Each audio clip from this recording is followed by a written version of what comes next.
This is Who Taught You How to Drive? Popping the Hood on Humanity. A quirky, comical look at identity through the lens of driving.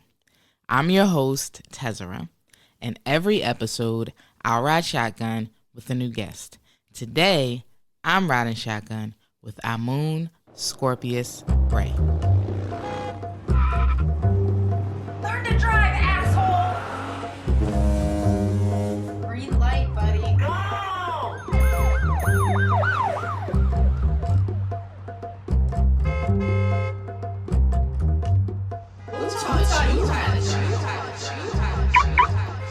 Amun deals daily in energy fields, vibrations, and alignment.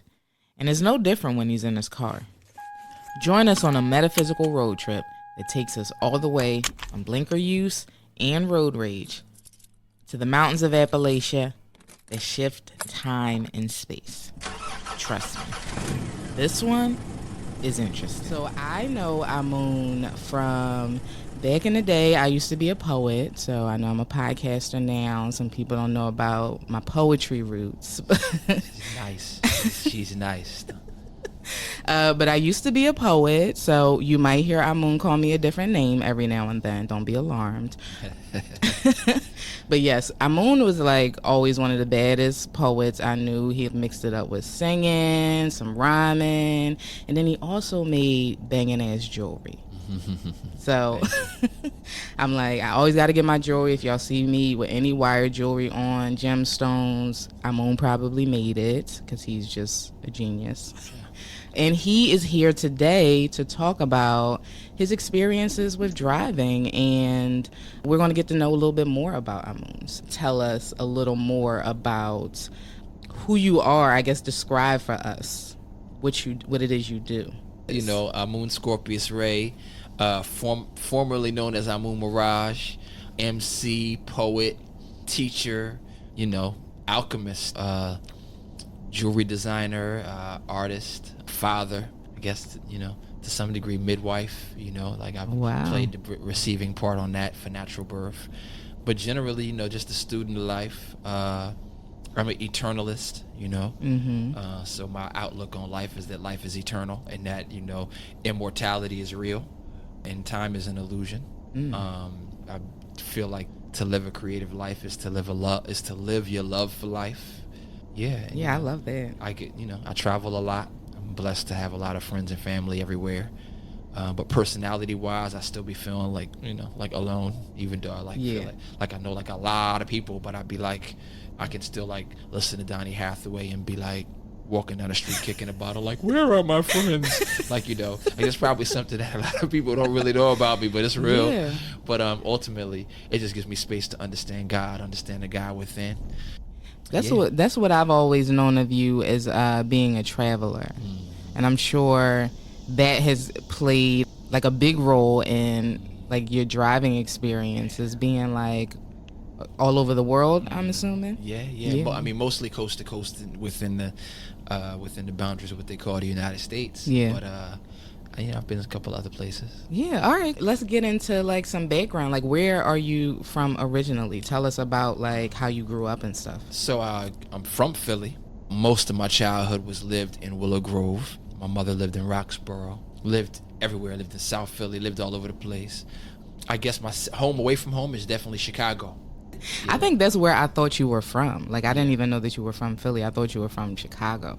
So when I came back from Chicago, it was kind of like I met a whole new circle of people on every scene. Like, I was a poet on the poetry scene here in Philly, and an MC on the hip-hop scene way back. But then I left for years and came back. And when I came back, friends who knew me from before was like, back from the shop, da-da-da-da-da.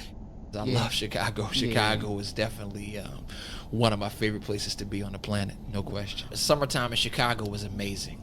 Really? But you black, white, or just came here on a spaceship. Summertime in Chicago is incredible. I mean, the whole east side of the city is Lake Michigan. So just the Lakeshore Drive, not being from there, that alone was super attractive for me just because I'm in love with water like that. It's got a real grassroots relationship with music, you know. And then the poets in Chicago are like the top notch, like top notch, especially and particularly the sisters. Yeah. Like the guys though, they're like the great poets across the board. Right. But the woman poets that come out of Chicago, Yeah. ooh-wee, they're like none on the planet. Who taught you how to drive? My big sister. How old were you when you learned how to drive? 17. Tell me about that experience. Like, was it something you were excited about? Was I was very excited because I just knew that it was the key to being able to travel. And I always, since I was a kid, I was already like, give me a bike and watch how far I go. You know what I'm saying? Yeah. Like my pop be like, your uncle told me he saw you way down in Glenside. Kind of far from home, huh? That is. You live in Like, Willow Grove? Yeah, I ain't care. Listen, let me have a friend at Mount Airy and watch me go all the way up Eastern Road. Bike, yes. Yeah, I may not care. So give me a car? Yes. So, yeah, my sister had a Pontiac 6000, and that's the car that I remember her teaching me how to drive in. And my dad had a pickup truck. We used to call it the 8-ball truck. Here's a small pickup truck, and it just had a random number 8. Like all the other stuff was picked off. Like my dad didn't believe in new cars. He was like, "It'll get you there," type of Yes, guy. yes. So, but it had a random number 8 on the side of it. So my homie used to be like, I saw a bumblebee in the 8-ball truck, And my homie said bad jokes. But so yeah, the 8-ball truck that played in position, and I think I drove that a couple times on a practice tip. But yeah, I was hyped. I went to driver's school up in Norristown, so that's where I did my. I didn't do like driver's ed, but you take the driver's test, get your permit, what have you. Did you pass on the first time? Yeah, I passed on the first time. How would you say your driving was when you were younger? Like, how were you as a driver? Safe. To me, it was just logic. Like, yeah, do this, do that, that. Done. You did it. You drove. Like, Right. And then, after that, it was just like, okay, now that you got the basics down, music, you know what I'm saying? And Yes. So what kind of let's talk about that. What kind of music do you like to listen to when you're in the car? I do a full spectrum of moods with my music. All So if I flash back to then, either I got the R&B slow jams tape in, because I'm the type of person that if I'm in the mood for slow jams, I listen to slow jams all day. Like I start my day off listening to gospel and still be all in my Anita Baker, Oh, wow. Minnie Riperton, Heat Wave, Yes. The Whispers. I'll be on that all day. But then driving now is different because like I got like Spotify, so Oh, yeah. I can listen to Anything that you want. Yeah. and I do. But back then, I was a DJ. Oh, okay. I didn't know that. Yeah, I was a DJ, so I had all the tapes, a lot of mixtapes that I made, and then mixtapes that I collected from other people. So I'd be in the car with like the mixes of like Cosmic Kev mixes that I got from like listening to Radioactive back in the day on 99. Yes. I used to like tape those when they used, like they used to play like the mixes on Friday nights, Saturday nights. They had my cassette tape ready with them all like shouting in the background. And the Wake Up Show, they used to audio cast the Wake Up Show from the West Coast. Okay.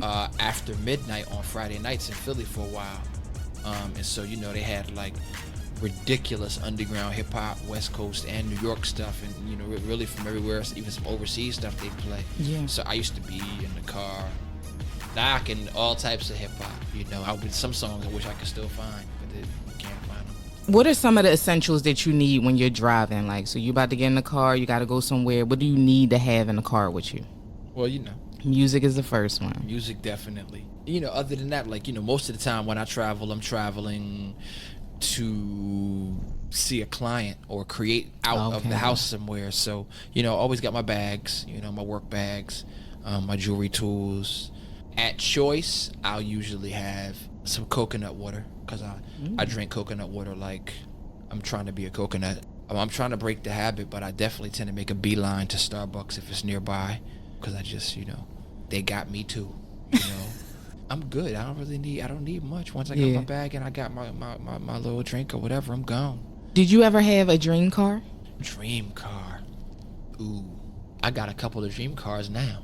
All I right, mean, like I'm still dreaming. Like Yeah. I don't have them. Like I know. I have a dream car.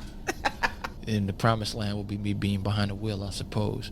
Yeah, well, at one point in time, you know, I was just dreaming of having like a nice Range Rover. You know what I'm saying? You know, Range Rovers are nice. You know, like one of the joints that almost, you know, one of the old, like not quite the old Range Rover, but not the new rounded off joint either. Like Right. I'm really not excited about the cars that get too curvy. Too curvy, Too curvy. yeah. Looking, they all start looking the same. Like somebody just did like a balloon and and here's your car, like it's aerodynamic. Like I don't want another car that looks like a poop. I don't Like a poop. I don't want that. So yeah, but now I honestly look forward to like having a Ferrari. Like I'm on Oh, wow. Yeah, like I'm on that right now. Like I'm gonna get like an old one first, one that I can just drive like 11 times a year. If anything goes wrong on it, like I'm gonna have to like sell my house Right. to Yes. get a hubcap. But nah, like that's one of the dream cars. And then just the upgrading from there.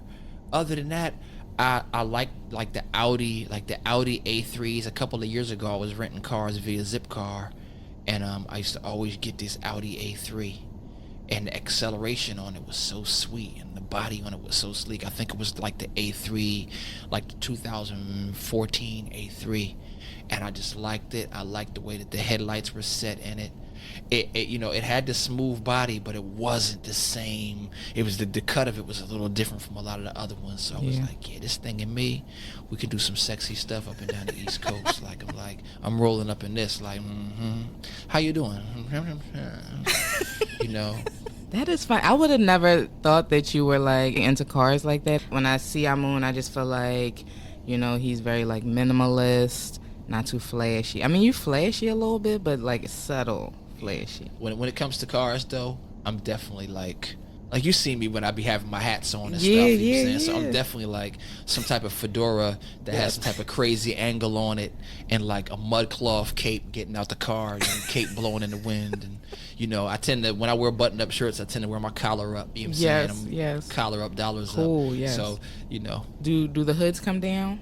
Like, would you have a car like that? Interesting. When I lived in LA, I was driving a convertible Beamer. It was really, really nice, but I never took the top down because it was actually a loaner from a friend who was in Africa for 8 months. Oh, okay, yeah. And I didn't want nothing.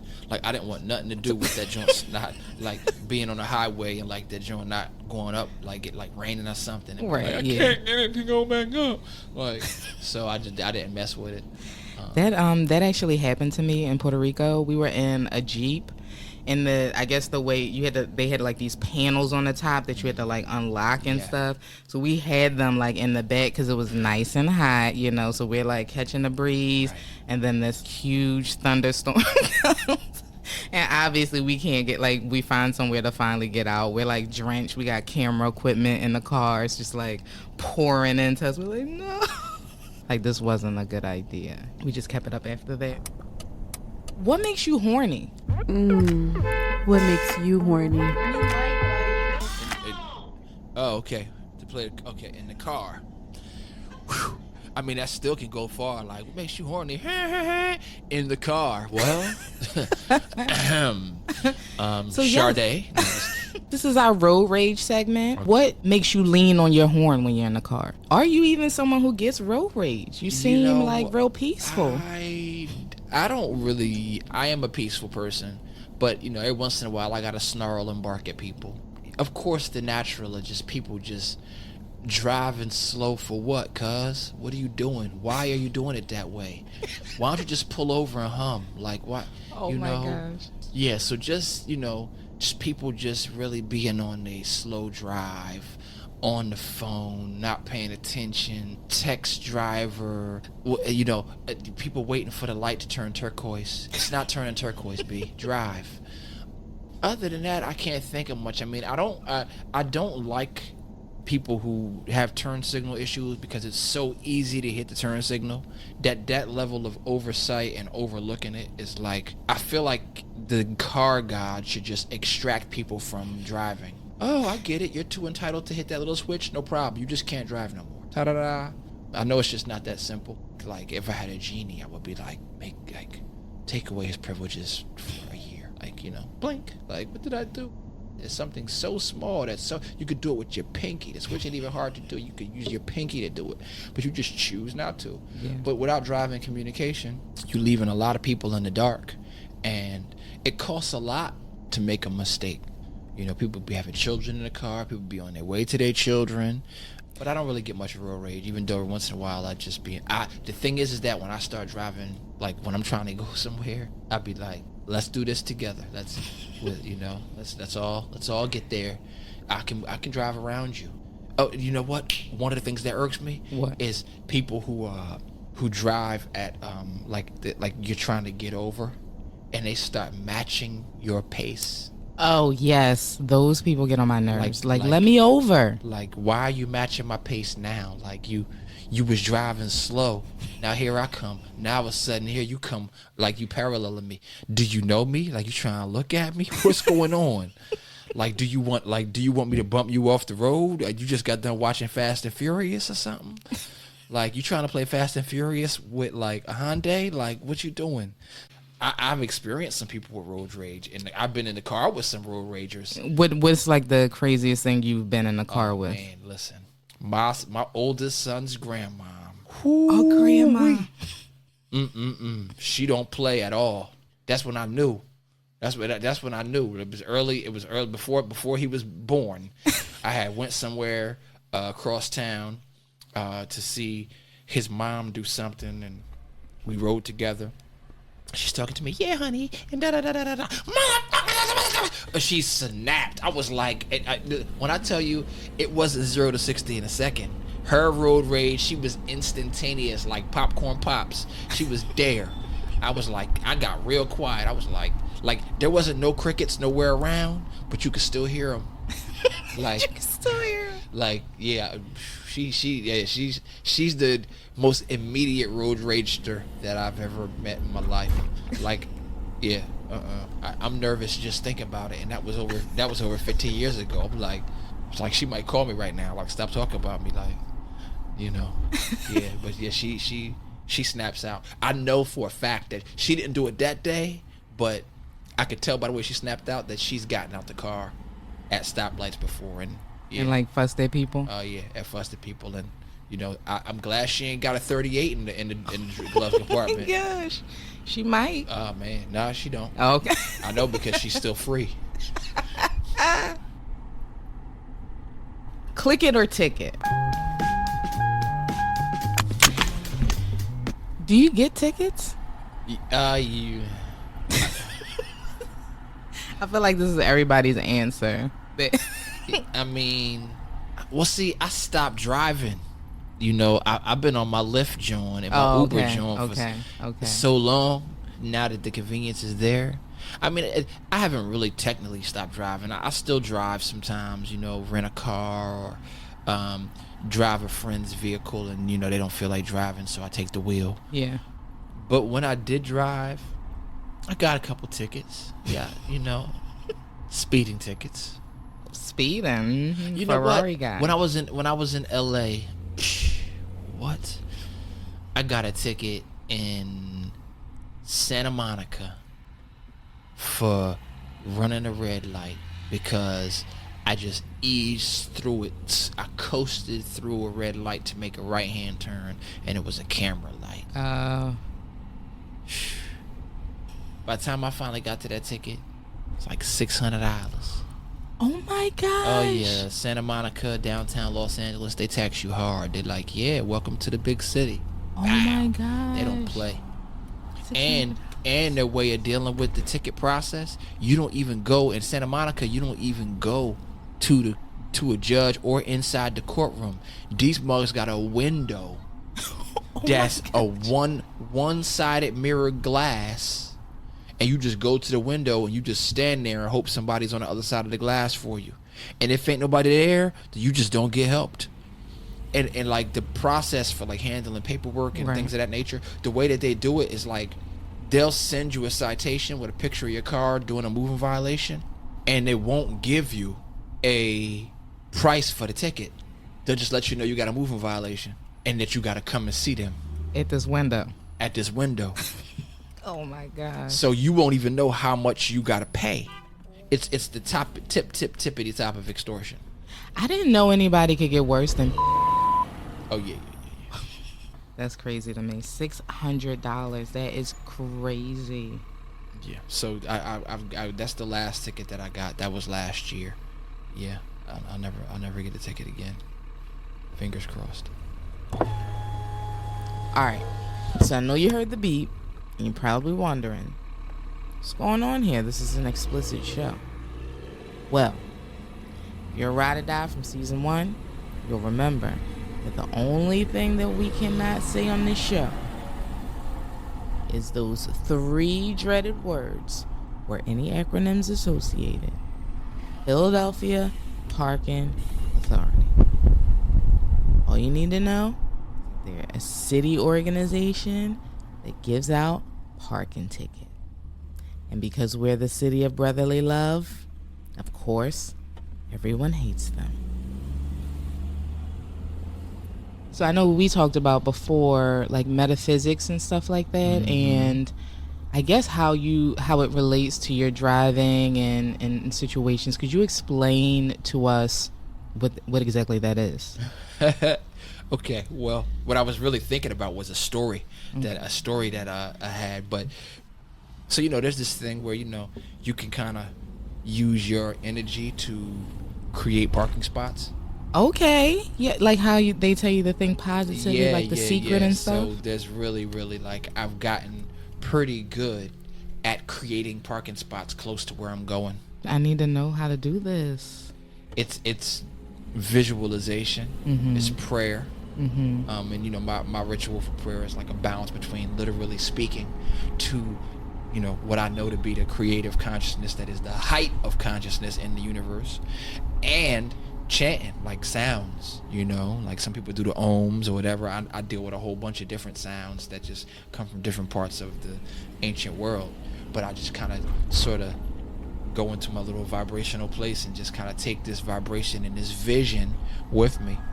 And it's graceful because it's not all like metaphysics and science. Right. It's definitely spiritual personality, and just understanding like it's a practical thing for you to get assistance from whatever forces are conscious yet not as tangible as a human being that roll with you, got your back. And if any of that presence can influence the minds, the times, the spaces that are everything that is a part of how other people are moving and how you are moving, to create perfect alignment when you get there.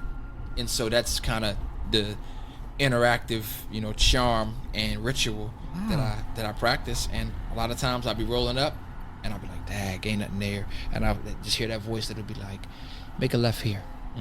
All right. Make this right. Okay. Now make this left. And it'll have me basically loop around the block, but it'll be loop around the block in this strange sequence of turns. And when I end up coming right back down the block I was on, somebody is just putting the key in their car door to pull off. And they'll be like, oh, yep, that's them right there. That is amazing. So this is like a whole meditation that you're doing. It's kind of like, you heard of clairvoyance? Yes. This is kind of like clairaudience. Clairaudience. Like listening, listening, and just kind of like, it's like you're listening. Yes. For a perfect time ahead of time. Yes. So, yeah. I But like but that, like anything, yeah. it takes practice. It's like doing a handstand. You can't stand, but most people can't just do it. You gotta keep trying. Could you give us like some, like, can we hear some of like so what like I'm in the car like right now. Yeah. Like I'm in the car and I'm like, okay, God. So like I'm like, I don't know. It's kind of hard to do it. Like I don't know. I mean. Because you said you use like some in my sounds mind, and stuff. Well, yeah. So for me, like I deal with like I'll be humming, so I'm like and while I'm humming, like I get my hum on to the point that like my nose is vibrating, so I'm like all like and I'm just like, I did actually, because I've been me for so long. There's numerous things that are on my mind, but it's always like a flow, and so visualizing this perfect parking space is like a part of it. So like, more so than this, me just oming up a spot, it's me attracting a perfect sequence. And like this parking space is that too. But at the same time, I also feel like I'm doing it to traffic. You know, I'm doing it to traffic too. Like I'm like, you know, I'm like, yeah, like I'm playing, like everything has to like play into perfect. It's like an orchestra. You're like a maestro. I am maestroing the whole traffic game. Yeah. This is so interesting. Yeah, you're like an MC in the car too. This is crazy. Master of traffic ceremonies. Yes. But I will say this is not me every time. It ain't like every day I get in the car like, there he goes again. Oh, move your truck. Truck moves. Like, now a lot of days I'm just comfortably and casually. Yeah. But there's definitely days where you need well, I mean, even with the sound thing, like in the chanting, like I be straight out the shower. Like while I'm in the shower, I'm all making sounds and you know, carrying them subtly as I'm getting dressed, and when I get back in the car, I'm still in the same wavelength. So, you know, it's just a continued active meditation that I take to the road. I like this. I like all of it. I even like the precursor, like even the preparing to get on the, you know, like even preparing your energy to be on the road, to be connected with like all these other people and personalities and whatever they're going through inside their own mind. Sure. You centering yourself to like be able to move within. Sure. You know. Sure. All of these people. This is I love it. Yeah. It's you know, to me it's just like, I guess when I'm in that state, I don't know. I mean, it comes from an old, I guess it comes from, you know, exercises I practiced many years ago. But a lot of times it's just that I feel like we take time out to do everything else. And so I check myself on that. I'd be like, you take time out to do everything else. When you want to get a snack to eat, when you want to watch TV, when you want to, all this other stuff you want to do. Well, now it's time for this, you know? And so I kind of just go in and be about it. And the meditation and the I guess the ritual definitely includes moving how I want to move. To license it.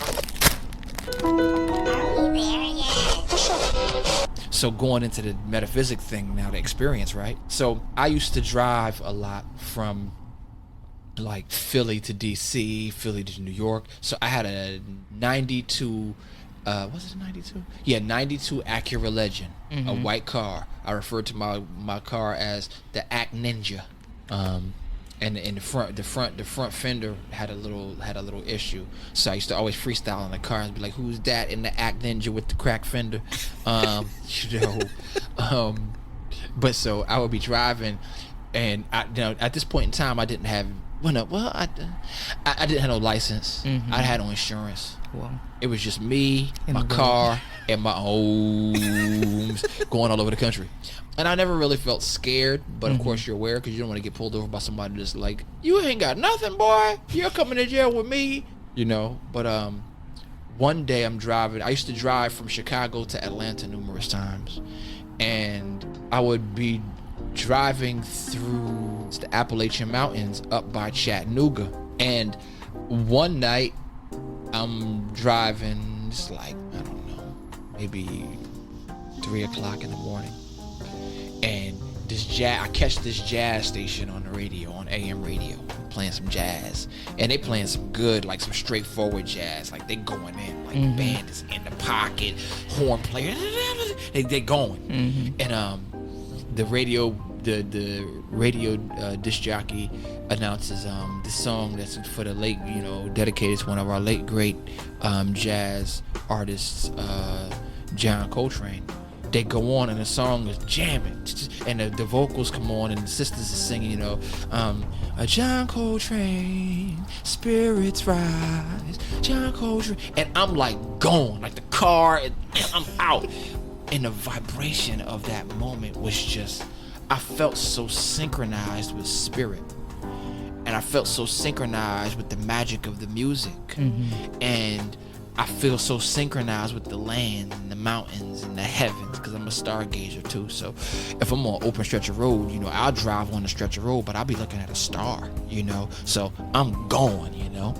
So that's that. So I, make this, Atlanta trip. I always have amazing times, spiritual times in Atlanta, what have you. But that song, that John Coltrane song, stuck in my mind so much. But I couldn't find it anywhere. No matter where I looked online, couldn't find it. So, what was it? 3 years later? Maybe, about 3 years later. I'm in Atlanta at the Atlanta Jazz Festival. And I'm working my booth. I finally get a break after a busy day. I wander off to the stage, go smoke a spliff. And the brother that's on stage with his band, they doing their thing, whatever. I'm like, okay, let me stop playing and get back to my table to do this work. And I'm wandering back to the booth, but I'm like slow rolling. And I can feel like energetic magnetism. There's a reason why I'm not going back to my booth at regular walking pace. I can feel like the subtle energies causing me to drag. And so they get back on the stage, and the brother begins to introduce this song that he's gonna do. And he's like, we're gonna call the ladies back out to the stage. And he's like, and this song is gonna be dedicated to one of our late great artists.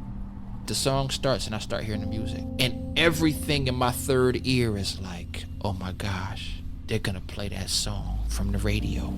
Sure enough, they start playing this song that I heard on the radio years ago driving through the mountains.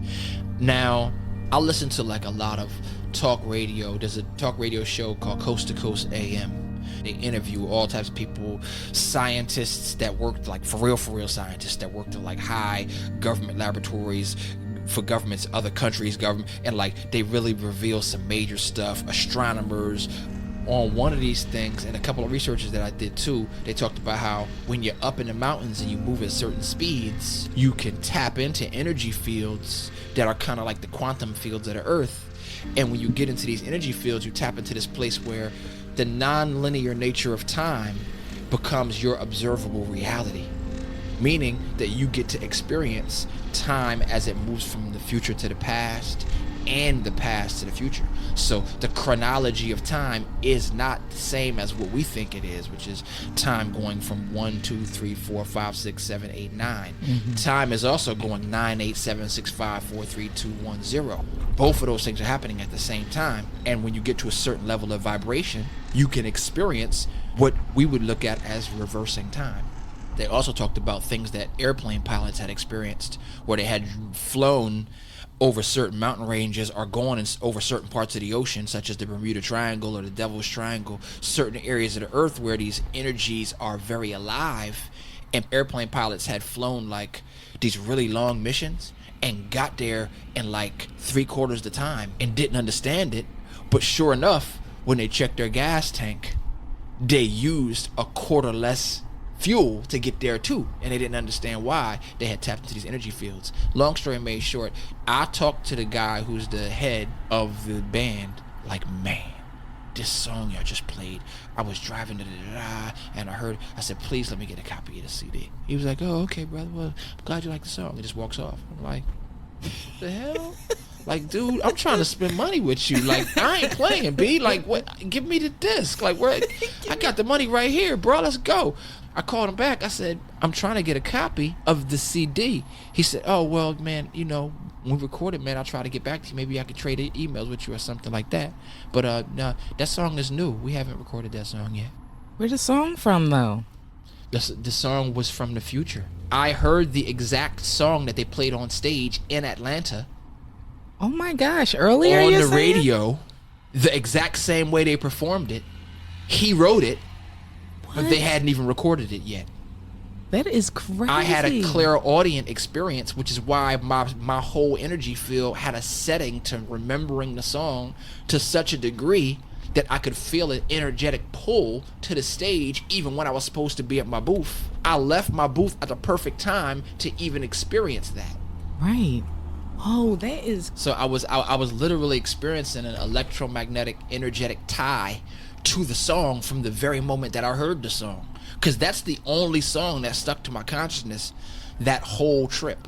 And I knew the energy that I was experiencing on that drive. Because I could just feel it. It was I won't say overwhelming, but it was whelming to just under over, Yeah. There's a couple of stories that I don't remember as keen, but that one right there is probably my most memorable. What I can look at as like a Yeah, that's a good one to remember. yeah. I got a couple spirit driving trips too, though, like trips where it's like I was clearly asleep behind the wheel. But I still got home. Yeah. You know. Whoa. Twilight Zone driving, jazz Twilight Zone. That is. What's the like furthest distance that you've driven? You said, I know you said Chicago to Atlanta was one place. How long of a distance is that? Chicago to the A. Yeah, I don't know. Doesn't look that far. That's probably like a I don't know. It's probably like an 800-mile ride. Okay. Maybe a little less than 8. Because I know Philly to Chicago is like 768 road miles. I've driven from Chicago to Montreal. I've driven from Montreal to New York. I've driven from New York to Chicago. But my longest 2 rides were Philly to Clearwater, Florida, and Philly to El Paso. Oh wow. Yeah, Philly to El Paso was definitely the longest. But I mean, it wasn't a continuous drive. Like we stopped. Yeah. We got rest in Memphis, and we got rest in Dallas. But yeah.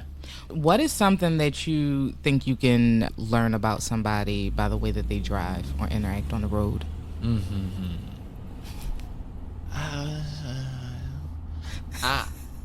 I mean, you can definitely learn people's triggers, like what triggers them and how far a trigger can take them. You know? Yes. You can learn a bit about how fast people recover from being triggered.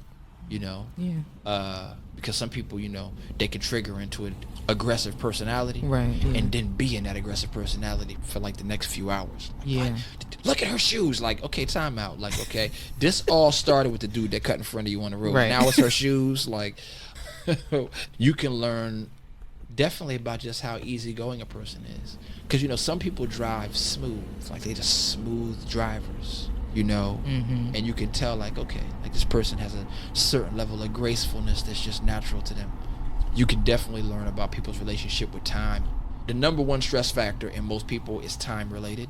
So people who drive rushy all the time, and be like, I wish these people would just, it's like this person is definitely a time stressor.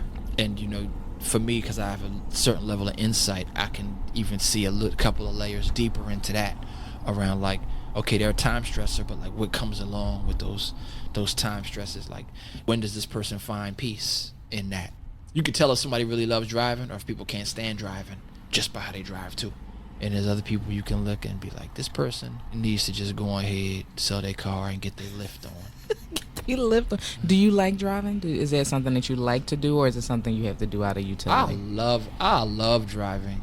I love it. The only thing I don't like about driving is being pulled over black while driving. You know, I look suspicious because what again? Like, you know, that's irritating. You know, I have my biggest pet peeve in the world is probably extortion. So I really don't like the idea that somebody can just tell you what you did, give you a ticket, you better pay it or else. I don't like that because it's like the seed of injustice and like the Joker laughing at you at the same time, like, you gotta do it. Ha ha ha ha. But outside of the injustice on the road, I love to drive. Yeah, I love it. Oh, but let me ask you, is there a thing, like the most interesting thing that you've done in a car? Or maybe something that you've done in a car that you haven't done outside of one or wouldn't do outside of Interesting one? thing I've done in a car. Lord have mercy. Well, you know, let's just say fogging up the windows and making it shake, you know. I think. Well, so somebody's like the car police. I don't do it anymore. But I've driven the car and made jewelry at the same time I was driving. What?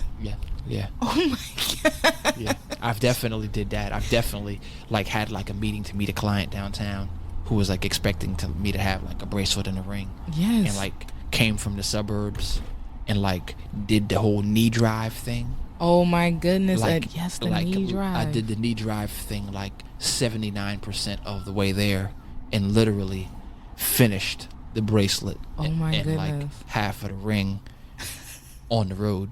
I don't do it as much anymore, but when I was in Georgia, driving to this celebration that goes on once a year out in Fulton County, Eatonton area, I've driven on those back roads with my feet. Why? Like what? Because I wanted to look through my sunroof while I was driving, and so I had the seat backed all the way up. But there's really no lights. I mean, it didn't matter because I could just keep one foot on the wheel and just push the brake with the other. But yeah, I drove with those were amazing days. Those were amazing days. I'm sure you felt very accomplished. Oh my gosh, driving through beautiful Georgia. This is when I had the Acura too, and just leaned all the way back in my chair, just driving with my feet and just looking through the sunroof and just being like la la la la la la la la la la la. Let me think. Those are good ones right there. Yeah. Those are totally just being free. That's pretty. That it's totally being free. Yes, that is definitely being free. All right, thank you so much, Amun. This was awesome. Like, I feel like I've learned a lot more about you, and I have some like new insights as well. Thanks. This was really cool. Thank you so much. Thank you. I'm a more driven human being now. Is there anything that you would like to leave us with? Maybe how we can get in contact with you, get some of your jewelry, or something like that? Yeah. If you would like to ride with some of my amazing adornments on, you can find me on Instagram at Temple of Soul, which is TEMPLEOFSOL. Temple of SOL on Instagram. People order from me online all the time. So, you could just see something and just comment, I want this, or just DM me and be like, yo, I saw the one you just made, but I need it with a blue stone. You could do that and we make it happen. If you order a piece that costs too much, you can just buy me a car. I just trade you a car for, a crazy necklace. Nah. But other than that, on Facebook, get you a Ferrari. Right. That's gonna be a crazy. That's gonna be like a full body piece. It's fin to happen. It's fin to happen. Word up. On Facebook, you can find me at Soul Crafted. SOULCRAFTED. Soul Crafted by Amun. And get you something good. I'm working on another music project as well. I record and perform by the name Scorp now. XKORP. Or you'll probably see some stuff out there by the 3 letters AXR. All right. Thank y'all so much. I appreciate it. No problem. Awesome. Thanks for driving with us. Swaya. That's that poet over there. You still poetic. It's all in you. You can't help it. I know, right? You just not on stage like words and now you like, you interviewing people. Yeah, I'm on the mic. Like, great show, y'all. Words and sound. Right. Talking to Amun was really enlightening. I love the idea of using visualization to create parking spots. What I need to know is how I can manifest spots that aren't going to cost me $1 billion an hour.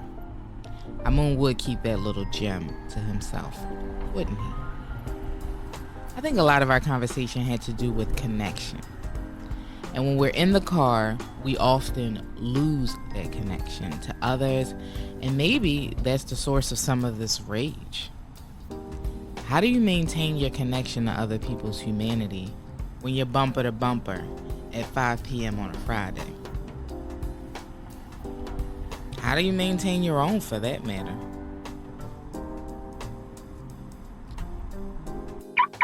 Don't forget to check out our new confession segment, Karma. We want to hear your deepest, darkest car secrets. Do you have a driving confession you can tell in 60 seconds or less? Well, give us a call at 215-259-8508. It's anonymous, so we won't tell. When you're driving, literally, what goes around comes around. Please leave your message. Here's the thing. I need people to leave on time. Don't rush me because you're late. You're running late. I'm in the car. I got some people with me, and we're driving. It's a 2-lane street, and someone decides to make the left turn. So I'm going around, and behind me, a couple cars, I could see this car zooming up, zigzagging, and all this. So we're driving, go through the light, keep going, and then they come up and start honking the horn. Wrong. Now, you're going to wait. So I convinced to slow down. Now they got to slow down and wait. Make them a little more late. Because you're not going to rush me and honk at me because you decide to leave late. You not on time. Dummy.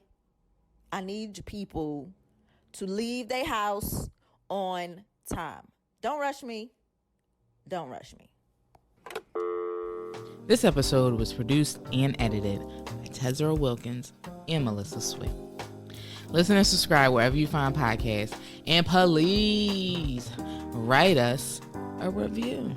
If you want to be a guest, if you have an idea for a show topic, please get in contact with us. You can find contact information on our website, www.howtodrivepod.com.